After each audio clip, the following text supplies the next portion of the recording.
All right, it is Wednesday, December 3rd. This is the Automotive State of the Union. I'm Paul J. Daly. Right here next to me is Kyle Mountsier. We're going to talk a little bit about our time yesterday in Washington, D.C. We're going to talk about what Trump is saying at the White House while we were in Washington, D.C.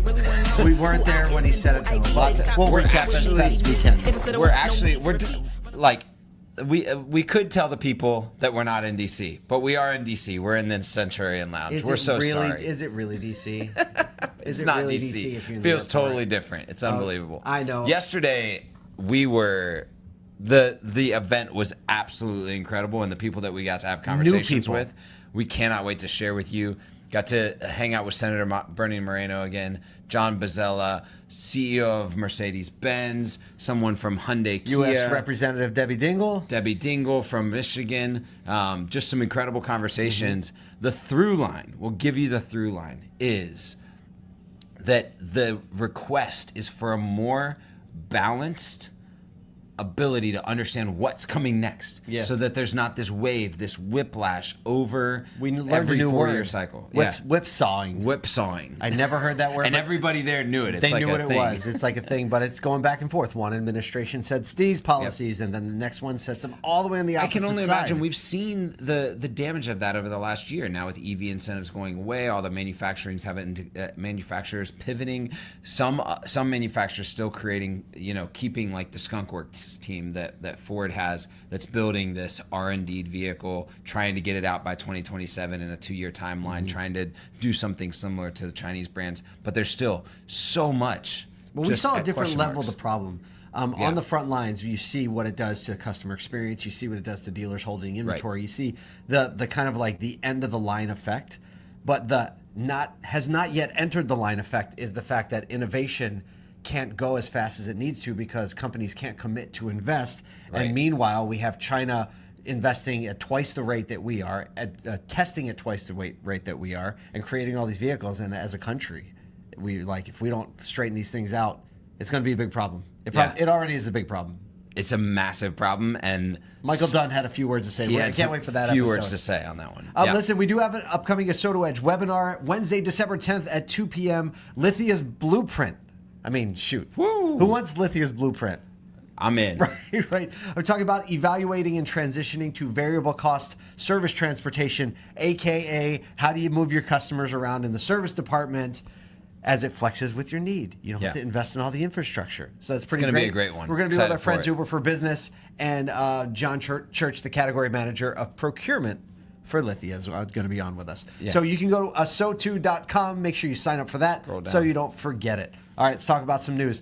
The Trump administration preparing to undo the Biden-era economy. Fuel rules arguing the standards have inflated new car prices and forced unwanted EV adoption. So basically, the proposed rules expected to significantly soften the Biden-era 2031 target of 50 miles per gallon. We haven't played our 2030 in a long time. So long. We'll have to bring it back this week sometime.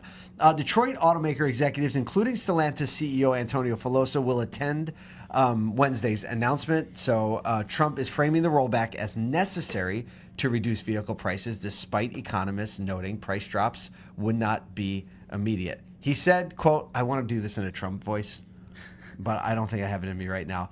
We're bringing back the automobile business, predicting the industry will be bigger than we have ever been. I wish we had the full quote in here. It is. Nathan did us dirty because he read us the full quote, and I was like, please let me read that quote in this morning's show. It is a really full quote, but the heart of it is like. And we saw this yesterday as we were talking to so many of these politicians and the people paying attention, that a strong automotive industry is extremely important to the viability of the country. Like, it is a geopolitical thing on whether or not we have an automotive industry that not just survives but thrives. That's right. And so, that topic came up. So it's so ironic that this happened, and the guys are all making fun of me because I just wanted to go stand in front of the White House. And then I was like, if only we would have known this had happened, we could have done the story in front of the White House. It would have been a thing. And they were trying to get me to green screen it, but they're a bunch of hacks. I'm the real deal. Next story. November delivered a clear message from American shoppers. Hybrids are in, EVs not so much. Across Toyota, Ford, Honda, Hyundai, and Kia, strong hybrid gains could not offset steep EV drop-offs after the loss of the federal tax credit, shaking up some sales trends as dealers are prepping for year-end pushes. Toyota sales rose 2.7%. Powered by light trucks, but EV volume did crater. Electrified sales, mostly hybrids, still made up 44% of all Toyota's in on that. Deliveries. Ford deliveries down a little bit, less than 1%. F-150 Lightning sales fell 72%. Can you imagine having that inventory still left? Wow. Oh, man. People don't know how cool that truck is, though. It is a cool Markdowns, though. Honda sales went down 15% on semiconductor shortages. So really the only ones with a manufacturing issue. EVs collapsed. Prologue down 87% and the ZDX down 98%. Here's a quote from Cox Automotive's Charlie Chesborough. It says, with more tariff products replacing existing non-tariffed inventory, prices are drifting higher, leading to slower sales. This may last through the remainder of the year and even into next year. Yeah, I mean, this is something that I think we all saw coming. And for a Toyota that has already played their cards with hybrids, that's why they still saw an increase in their total sales.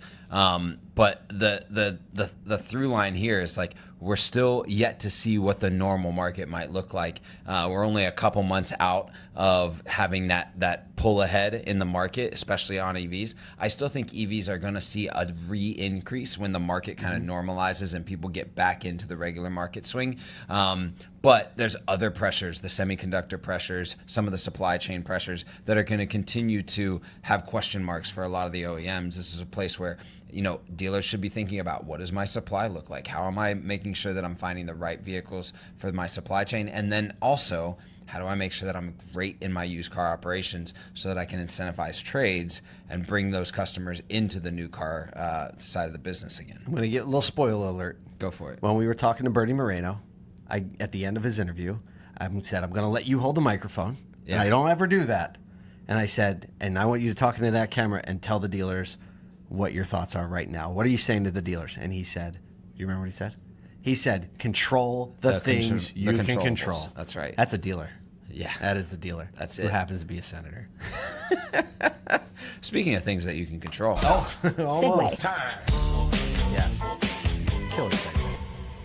OpenAI is hitting the panic button, quite literally, declaring a code red to overhaul ChatGPT's quality as Google's Gemini surge and Anthropic's business traction close the gap.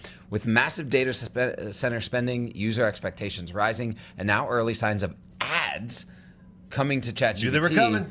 The pressure is officially on. Sam Altman told staff at OpenAI that they're pausing other projects to focus entirely on ChatGPT speed, reliability, personalization, and question handling, including starting a daily call for those responsible for improving ChatGPT.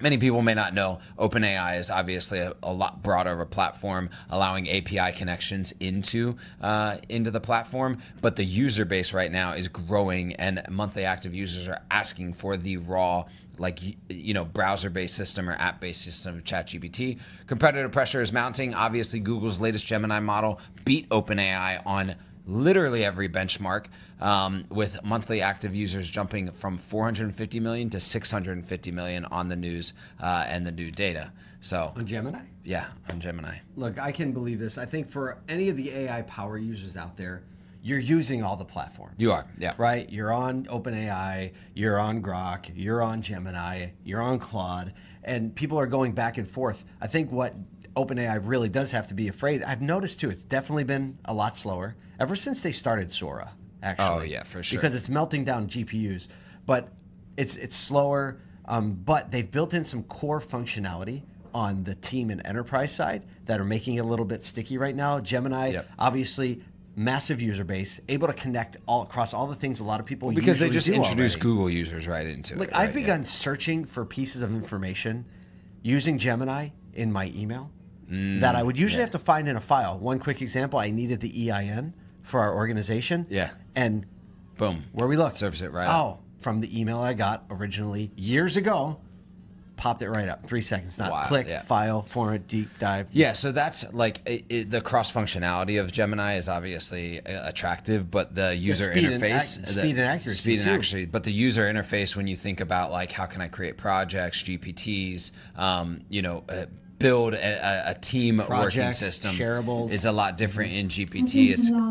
It's what they have at. Buffet is now closed. There's Once again, the buffet's closed in the lounge. We're so sorry. our buffet is now closed. Thank you. Sorry, Al. Al cannot get his cookie. No cookies. Wah, wah, wah. The cookies are Oh, still he out. says the cookies are there still it is. out. Now you know. That's all we got for today, I know. man. I think we can roll the music. Send it. Listen, we hope you're out there on the front lines doing one thing, and that's taking care of the people, because that's always something you can control. Until next time, coming at you from Washington, D.C. Next time, I'm going to see the White House. I promise. We're not breaking these.